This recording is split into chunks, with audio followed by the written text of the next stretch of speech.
Okay, you're going to go ahead and start off with the respiratory system. Some objectives.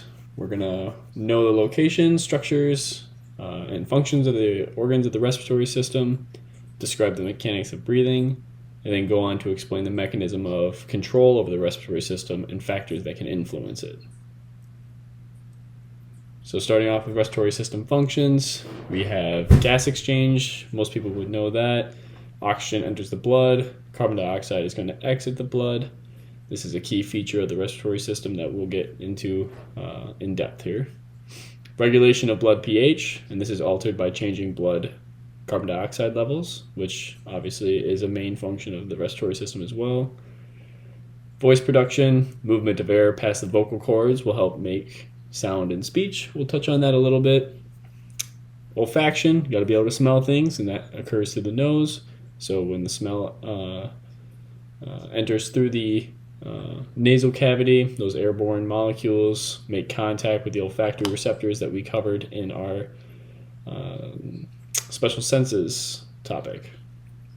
And then protection, we want to make sure that microbes that are entering in through the mouth and the nose are dealt with and removed before they make it to our lungs, where they can do damage. So two key features that provide protection are mucus and cilia, and then macrophages in the lungs. So some processes of the respiratory system. Ventilation is just another word for breathing, so it's conduction of breathing. So this is moving air into and out of the lungs. External respiration is going to involve oxygen loading into the blood, and then carbon dioxide being unloaded into air sacs called alveoli. The transport of oxygen and carbon dioxide is going to require the cardiovascular system and the respiratory systems work together.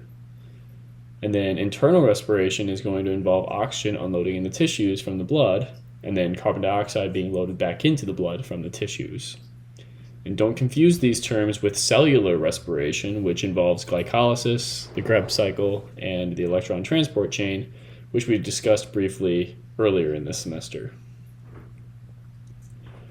So starting off with the different zones that we can use to divide the respiratory system.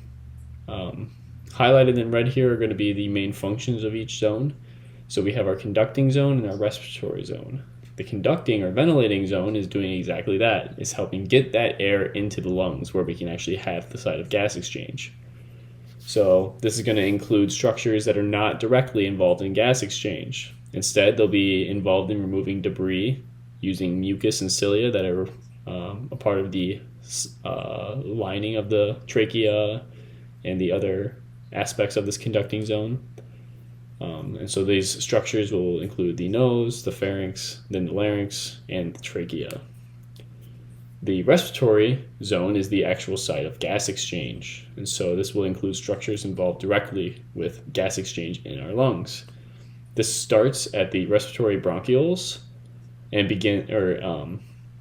ends and actually occurs in the alveoli for gas exchange, but the respiratory bronchioles don't have any cartilage and become smaller branched bronchioles so that we can have these alveolar sacs where we see macrophages as well as pneumocytes in there, which we'll talk about a little bit here shortly. Notice the different types of epithelia that we see between the different layers of these different zones. So in this top portion of the conducting zone, we have this pseudostratified ciliated columnar epithelium. And going back to the beginning of the semester when we talked about tissues, I said there was only one place in the body that we find this type of epithelium, and that's in the lungs. Well, it's not actually technically in the lungs, it's in the trachea, but it's this pseudostratified ciliated columnar epithelium, so it's falsely stratified, so it's a bunch of irregular shaped column cells that look like they might be stratified, but they're actually not, and they're ciliated, and that helps create a tract for mucus to catch pathogens that are coming into the airways and then move along. So the epithelium has these goblet cells, and they're specialized columnar cells, and they produce the mucus and helps trap the debris and the pathogens coming in. The cilia of the respiratory epithelia help remove that mucus and debris from the nasal cavity with a constant beating-like motion, sweeping the material towards the throat so that it can be swallowed. These serous and mucus secreting cells, like goblet and club cells, also secrete lysozyme. And so this is an enzyme, and they also secrete proteins called defensins. And together, these have antibacterial properties. So they help break down pathogens that can be coming into these airways. And then the immune cells, like these macrophages, they patrol the connective tissue deep in the respiratory epithelia to help provide additional protection. And so we'll see this in the alveoli itself, as well as also kind of sporadically through the trachea. We don't see it here in these pictures, though. Right, so two zones, conducting zone and the respiratory zone. So looking at some specific structures of the respiratory system, our nose and our pharynx have functions for respiration. Just as you might think, our nose produces a lot of mucus actually, and it's about 1 quart a day, and most of that gets swallowed and digested. This mucus is super high in water, which helps keep the inhaled air moist, which is good, otherwise things would just feel really dry and rugged and move on each other, creating a lot of friction and irritation. Then cilia line the nasal epithelia and beat mucus backward toward the throat. This mucus helps to trap those inhaled particles and prevent them from entering deeper into the air passages where they can do damage, such as in the lungs. Capillaries and thin blood vessels in the nasal cavity are going to help warm that air as well, so it almost acts as as a humidifier, keeping it moist and also warm. In cold weather, you'll notice that your nose drips water because cilia become paralyzed in the cold air, so they can't move anymore. And then that water just condenses and just falls out once it reaches our warm nasal cavity. But then our pharynx is just a common passageway for digestive and respiratory systems. And you can see that there's 3 different categories. We'll talk about those 3 different categories in lab, but just for right now, know that this pharynx is really just a continuous tube. So we have our nasal pharynx coming in from the nasal cavity, our oral pharynx coming in from our oral cavity as well as our nasal cavity, and then the laryngeal pharynx. This is just right around the larynx here, so that our larynx goes down our laryngeal pharynx. And so this is just a continuous tube. There's kind of just a cavity, just a space back here, and we're just calling it names based on the region that it's located. And this pharynx is just a common passageway for digestive system, to go into the esophagus, transport food and water, and then for our respiratory system to transport air. So this epiglottis is going to help take care of making sure we don't get food coming into the larynx. We'll talk about that here shortly. But when you clear your throat, you're clearing mucus from your laryngeal pharynx, and when you snort like a pig, kind of trying to clear the nasal passages, you're vibrating your nasal pharynx, your nasopharynx. And again, you'll need to know these different regions for lab, but for right now, just understand they're just named based off of the region that they're located. Now, the larynx is also called the Adam's apple or the voice box, which is more prominent in males due to hormonal influences on the growth of cartilage in puberty. It's about 5 centimeters long with the hyoid bone at the top here, so you can see the hyoid bone. See this hyoid bone. This is where the muscles of the tongue would attach.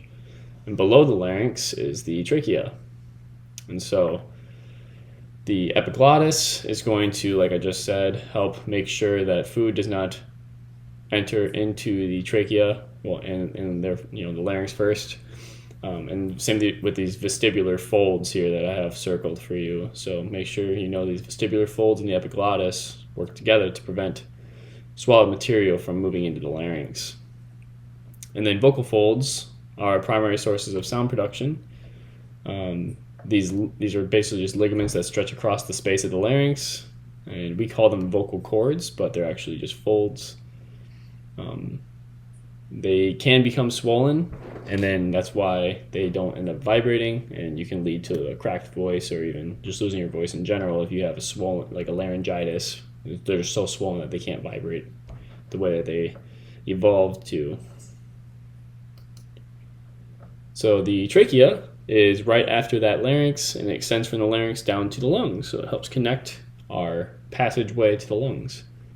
It's formed by 16 to 20 C-stacked looking cartilage pieces, so there's like these C-shaped pieces of hyaline cartilage, and they're connected by dense connective tissue.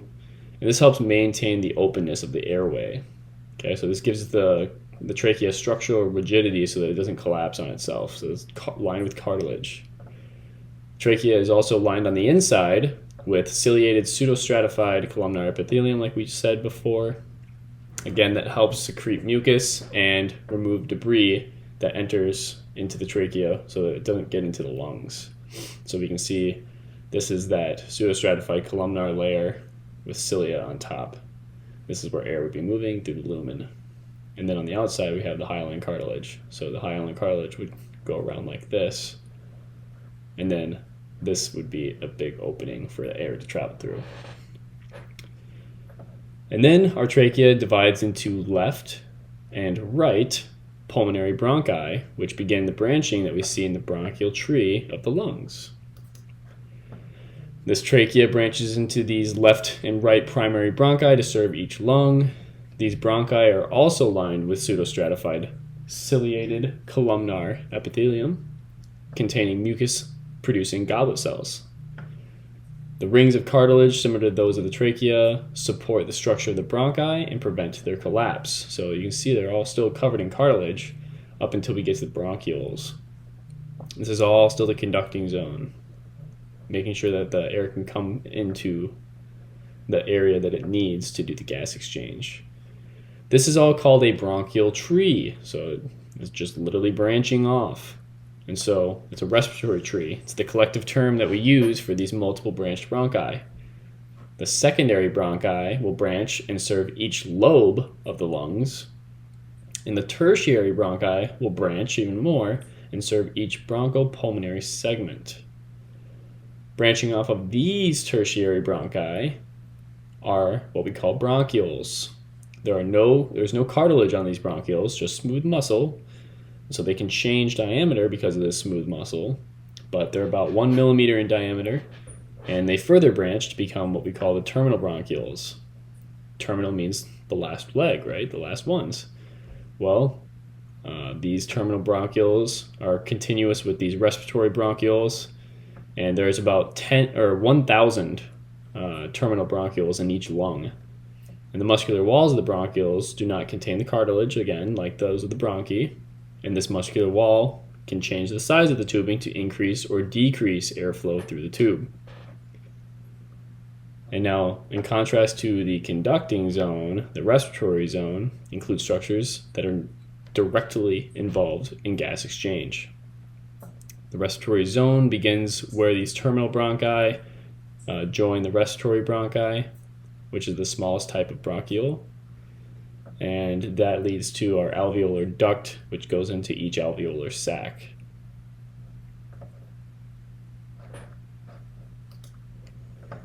So the lungs divide into lobes based on supply from those secondary bronchi. Okay, 3 on the right,